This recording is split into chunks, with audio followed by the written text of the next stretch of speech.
E aí, tudo bem com você? Tudo tranquilo? Como é que está a sua noite de terça-feira? Tá calor aí? É verão, é assim mesmo.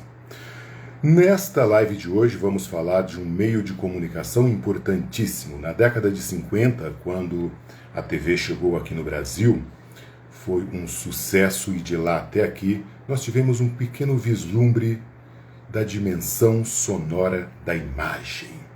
Hoje, nesta live aqui, eu vou entrevistar um jornalista, âncora, apresentador, repórter, locutor do grupo Bandeirantes de Comunicação. O nome dele é Yuri Cavalieri. Daqui a pouquinho a gente vai falar dos bastidores ali da notícia, muito especificamente do telejornal. Você já teve curiosidade, assim, como é que produz um telejornal? Como é que apresenta? O que é relevante? O que é interessante ou não dentro desse mundo do telejornalismo? Tudo isso vai ser apresentado aqui. Eu vou fazer umas perguntas, daqui a pouquinho ele aparece aqui, e aí a gente segue nesta labuta da notícia e tudo mais. O Quino está por aqui, já deu boa noite Quino. Arthur Moraes também chegou, a Viviane de Carvalho já está por aqui. O De Gonzagas também, tem outras pessoas aparecendo aqui. E tem algumas perguntas, né? As perguntas que vocês mandaram aqui no Insta da Espaço Voz. Tem também algumas perguntas feitas ali de forma particular, algumas pessoas mandaram no meu WhatsApp, e tem até pergunta ali no e-mail. Daqui a pouco eu vou perguntar para o senhor Yuri Cavalieri. Será que ele já chegou por aí? O universo dos locutores está por aqui também, olha que legal. Gente, uma das coisas mais importantes, né, dentro do mundo da comunicação é a notícia. Nessa época de pandemia, por exemplo, a notícia foi essencial. A notícia boa e a notícia ruim. Que coisa, né? É importante, você, nós que somos... o Yuri já chegou aqui. Nós que somos do mundo da comunicação, é importante a gente perceber e administrar, entender que tem notícia boa e notícia ruim, sabe? Isso aí é uma coisa que a gente precisa de fato. Todos os segmentos da notícia. Sabe a notícia que fala bem de alguma coisa, a notícia que fala mal de alguma coisa? Opa, olha só quem apareceu aqui. Yuri, tudo bem contigo, Yuri? Boa noite, mestre, a todos que nos acompanham aqui. É um prazer estar aqui com vocês, viu? Que bom que você apareceu aqui, cara. Grande honra ter você aqui. Eu estava falando agora há pouco, você é jornalista, apresentador, locutor, âncora, repórter e faz tudo lá no Grupo Bandeirantes. O que precisar a gente está fazendo. Jornalista é assim, né? Precisou, a gente tá lá. Muito bem, cara. Há quanto tempo você está no Grupo Bandeirantes de Comunicação? Olha, mestre, eu estou no Grupo Bandeirantes, se não me engano, já vão fazer 10 anos. Desde 2012, mais ou menos, eu comecei lá no Grupo Bandeirantes como estagiário. E aos pouquinhos a gente vai crescendo, né? Passa lá de estagiário, produtor, editor e vai crescendo aí. A gente que gosta de muito trabalhar com a voz, né? Comecei no rádio, foram 8 anos de rádio Bandeirantes e agora mais 2 anos de TV também agora. Que demais. Tem algumas perguntas aqui. Eu quero começar já fazendo uma pergunta para você. A Viviane de Carvalho está perguntando como foi conciliar a pandemia com o trabalho, já que jornalismo e informação são extremamente importantes e até necessário nesse momento. Como é que se fez para administrar essa coisa aí, cara? Pois é, não só eu, como todos os jornalistas e os veículos de comunicação tiveram que se adaptar por causa da pandemia. Claro, além de ser a principal pauta, o principal assunto, né, de todos os telejornais, do rádio, do impresso, a gente teve que se adaptar também. Inclusive muitas pessoas de home office, eu mesmo fiz entradas ao vivo de casa mesmo, por Skype.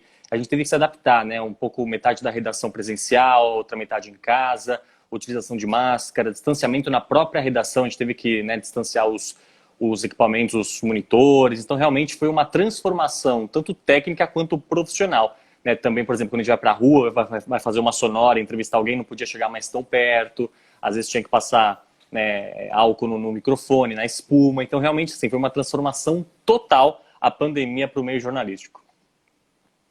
Eu reparei muito que antigamente você ficava com o microfone aqui, entrevistava ali com o mesmo microfone, agora tem dois microfones, né? O entrevistado fica com o Exatamente. microfone, você com o outro. Mudou realmente. Isso atrapalhou, Yuri? Ou não? Eu acho que, dependendo da pauta, a gente gosta de ter aquele contato com o nosso entrevistado, né? Seja fazendo um povo fala ou fazendo uma entrevista com um especialista, com alguém. Dependendo da pauta, falta aquele contato mais humano, né? De poder estar perto desse seu personagem para você contar a história dele. Mas tem isso também. Quando você sai com uma equipe, porque tem dois tipos de métodos para você sair para a rua. Hoje em dia tem o VR, que é o vídeo repórter, ou seja, você com seu equipamento sozinho, pega sua mochila, sua câmera, microfone e vai para a rua. Quando você sai com uma equipe, com câmera, com auxiliar, aí sim tem mais de um microfone, você pode, né, como você disse, dar esse microfone para o entrevistado e você tem o próprio. No vídeo repórter você precisa ter um cuidado maior, que é sempre esterilizar o seu microfone, tudo que você utilizar, né, na rua você tem que estar atento o dobro para deixar tudo limpinho e ali organizado. Muito bem. Pegando esse gancho aqui, tem uma pergunta ali do Carlos, ele é estudante de jornalismo lá em Curitiba. Ele perguntou, quantas pessoas tem na equipe de um telejornal? Ixi, olha, é uma excelente pergunta. Eu posso falar, né, dentro do Grupo Bandeirantes de Comunicação, apesar de conhecer também um pouco das outras empresas, mas para se fazer um telejornal, você depende de, no mínimo, chutando baixo, umas 50 pessoas.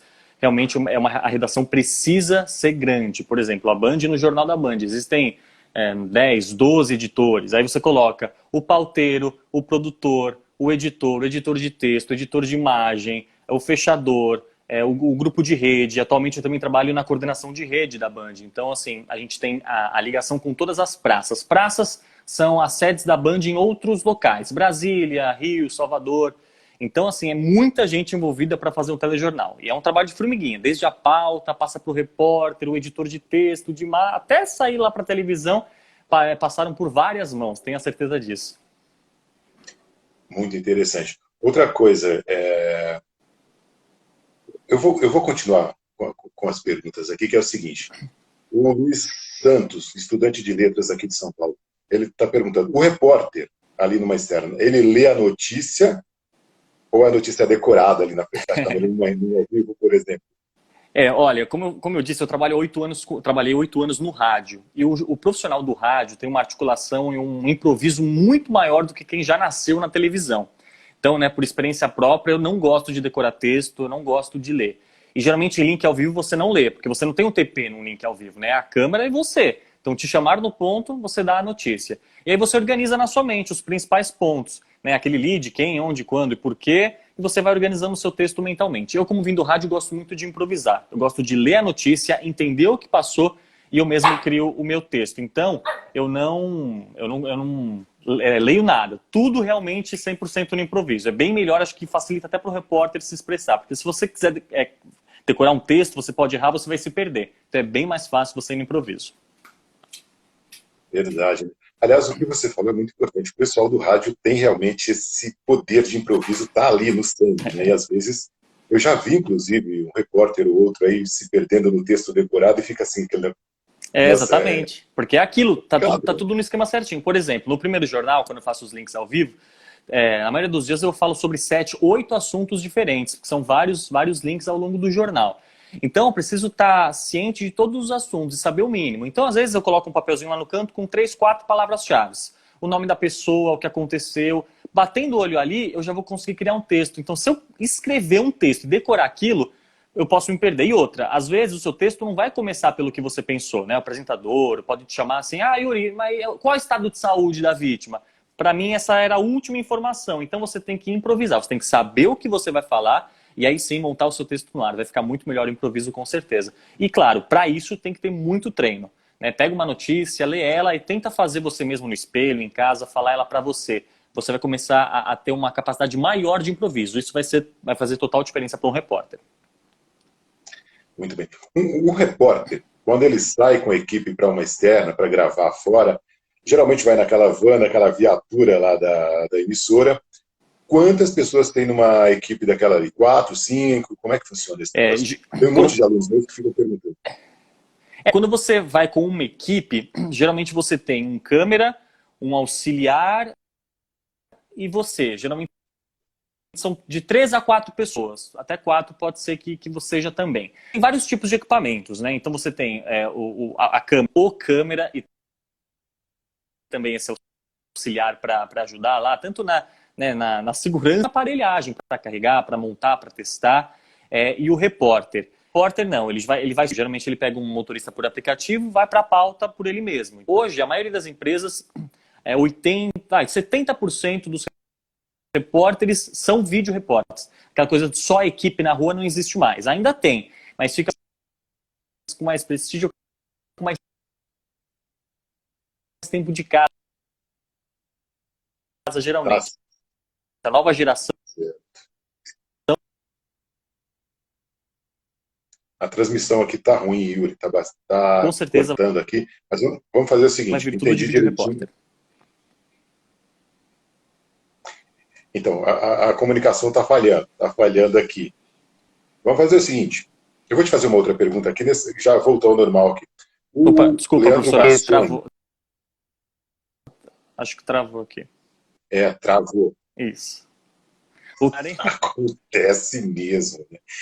Isso às vezes, tem muito disso de você iniciar uma notícia, cai o link ali, cai a comunicação, você tem que esperar, voltar, e aí também tem muito a ver com o apresentador. Você já teve nessa situação também de estar ali apresentando o programa, o telejornal, e cai a conexão, você tem que jogar o improviso, inventar alguma coisa até voltar isso é muito complicado? Exatamente. Quando você vai chamar alguém, um repórter, ou falar de alguma notícia,